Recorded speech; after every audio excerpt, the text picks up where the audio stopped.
अनुकूल भक्ति और पूरा कोर्स सतलोक आश्रम बरवाला, जिला हिसार, हरियाणा के अतिरिक्त विश्व में नहीं है।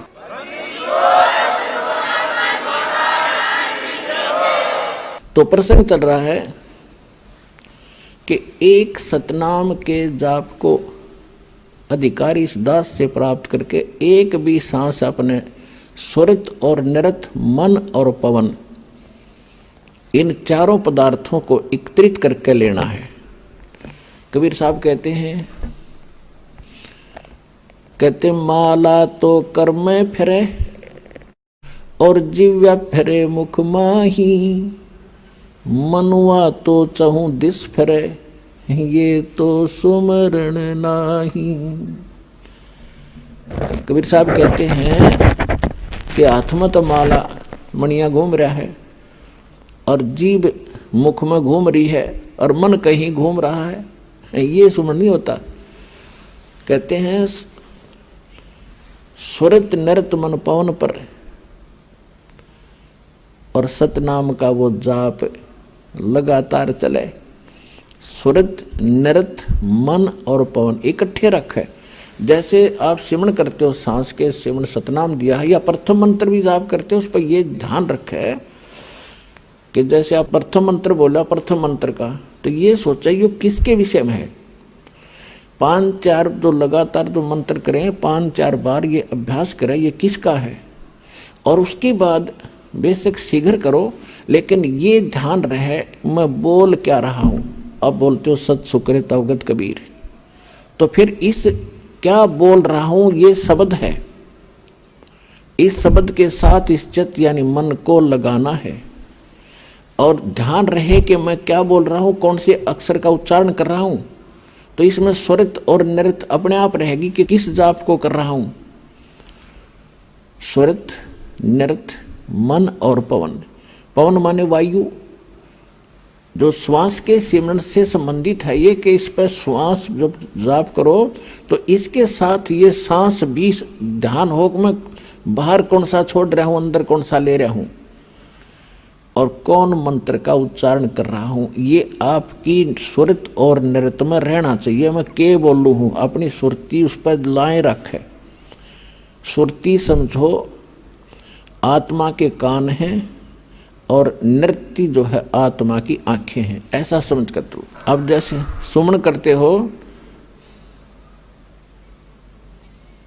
तो क्या मैं बाहर छोड़ रहा हूं, कौन से मंत्र का उच्चारण अपने आप होता, श्वास से महसूस होता मैं क्या बोल रहा हूं, उस पर ध्यान रहे अंदर क्या ले रहा हूं। तो ये सुमन बने आपका ध्यान कहीं और श्वास करें जाओ खेचम खेचा, इससे कोई लाभ नहीं। स्वरित नृत उस पर लगी रहे, मैं क्या बाहर छोड़ रहा हूं, क्या अंदर ले रहा हूं, या प्रथम मंत्र में किस किस जाप को कर रहा हूं। जब जल्दी करते हो, क्योंकि स्वाभाविक हो जाता है जल्दी करना पड़ता है, तो उसमें ये सोचो मैं बोल के रहा हूं। पहले तो ये पता हो कि किस किस का जाप है। ये 2-4 बार अभ्यास करके फिर बेसिक केवल शब्द पर ही ध्यान रख सकते हो। के बोल रहा हूं, कौन सा मंत्र बोल रहा हूं, हरियम बोल रहा हूं, किलियम बोल रहा हूं, उस पर ध्यान रहे। तो उस पर जरूर रहना चाहिए, वो नहीं माला फेरे जाओ। तो ऐसे ही सतनाम पर बात चल रही है कि सतनाम पालड़े, तराजू के एक पलड़े में ऐसे किया हुआ श्वास उश्वास स्वरित नृत और मन और श्वास के साथ किया हुआ एक श्वास के सिमरण की ओनली एक मंत्र, सांस बाहर छोड़ा और अंदर ले लिया, पूरा हो गया एक मंत्र। इस एक मंत्र के जाप को तराजू के एक पालड़े में रख दो, उसकी कीमत। और दूसरे पलड़े में 14 लोक, विष्णु का लोक, शिव का लोक और ब्रह्मा जी का लोक, धर्मराज का लोक, नीचे के यताल पताल उतल सारे, और ऊपर के गोलोक और दुर्गा का लोक, ब्रह्मलोक, सपतपुरी, स्वर्ग और नरक। स्वर्ग नरक ये अलग 3 लोक न्यारे हैं। ये स्वर्ग, पृथ्वी और पाताल ये लोक अलग हैं 3, इनसे हटकर हैं। तो क्या बताया है कि ये 14 लोक उस महास्वर्ग तक दूसरे पालड़े में रखते सतनाम के श्वास के से तोलने के लिए।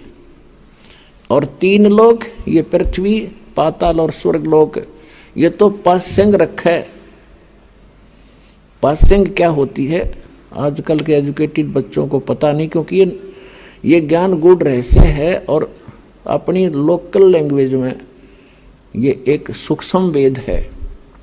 तो दास का जन्म ऐसे समय में दिया दाता ने, दास ने दोनों जमानों की लैंग्वेज का ज्ञान हुआ, जिस कारण से इन गूढ़ रहस्यों को आज समझ सका। और इस ग्रंथ को, गरीबदास साहिब जी के ग्रंथ को आज के बालक पढ़ के देख लो, इन्हों का डरते इसमें पता नहीं क्या लिख रखा है, क्योंकि वो भाषा उन्होंने अपने उस समय की भाषा में लिखा। तो उसमें क्या लिखा है, पासिंग किसे कहते हैं। जैसे हमारे यहाँ दास का जन्म किसान परिवार में हुआ तो हमारे घर पर ये व्यापारी लोग आते थे, कोई चने तो ले जाता था, कोई बाजरा, कोई गेहूं। तो वो क्या करते थे, जब तोलते समय हमारे पिताजी कहते थे कि भाई लाला जी अपनी तराजू चेक करा पहले।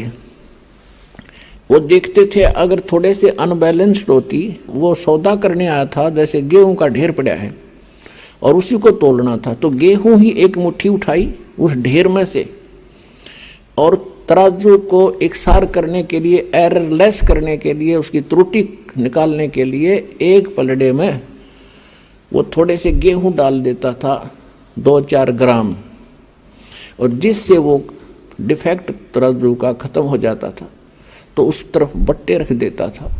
और फिर उसके बाद वो सौदा कणक का तो घना था, वो पासिंग का तो कोई सौदे में अकाउंट है नहीं उस पासिंग का, तो जो रखे थे इतने गेहूं, तो ये पासिंग समझो। तो अब क्या बताते हैं गरीबदास जी,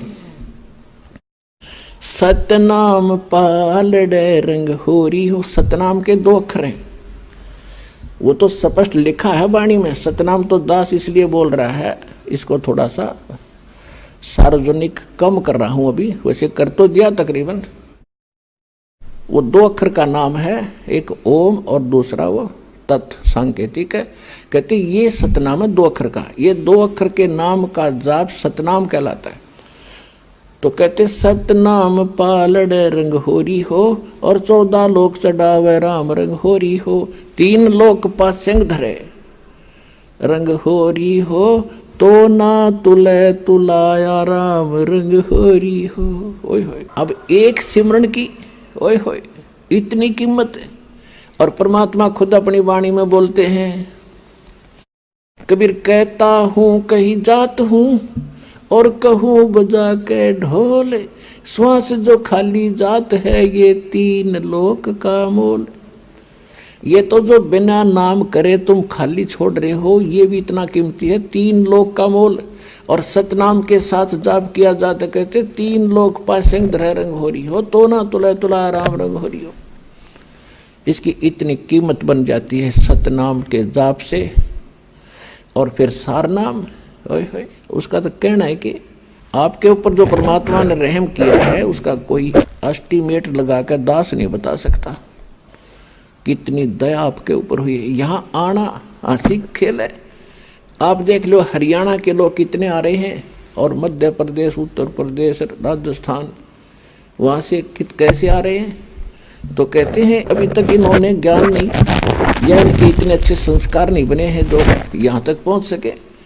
तो एक दिन ऐसा आवेगा, परमात्मा ने बोल रखा, पूरा विश्व ने ही ये ज्ञान स्वीकार करना ही पड़ेगा और कोई विकल्प नहीं है, नहीं तो घने दुखी हो जाएंगे।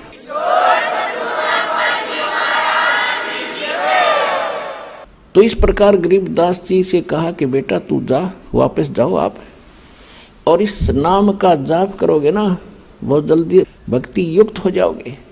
गरीबदास जी 61 वर्ष की उम्र में, 61 वर्ष रहे शरीर में, 61 वर्ष की उम्र में सब इच्छा से शरीर छोड़ा था। और फिर उसमें तो भगत पीछे पड़ गए, महाराज और रुक जाओ, बहुत और कुछ दिन रहो। 6 महीने का समय दे दिया। 6 महीने के बाद मैं नहीं रहूंगा इस लोक में, भाई मेरा काम पूरा हो गया। तो 6 महीने के बाद सबको पहले सूचित करके बता दिया था, कल मैं शरीर छोड़ूंगा। उस दिन भादवा उतरते की द्वादशी को, और सन 1778 में गरीबदास जी 61 वर्ष की आयु में बैठे बैठे शरीर छोड़ के अपने चले गए थे। क्योंकि जिसने वो लोक देख लिया यहाँ रह सकता है। आपको तो वैसे तो इस ज्ञान से ही दास आपको इतना प्रेरित कर देगा कि आपकी आस्था यहाँ से हटके 100% वहां लगेगी, तभी वहां जा सकोगे।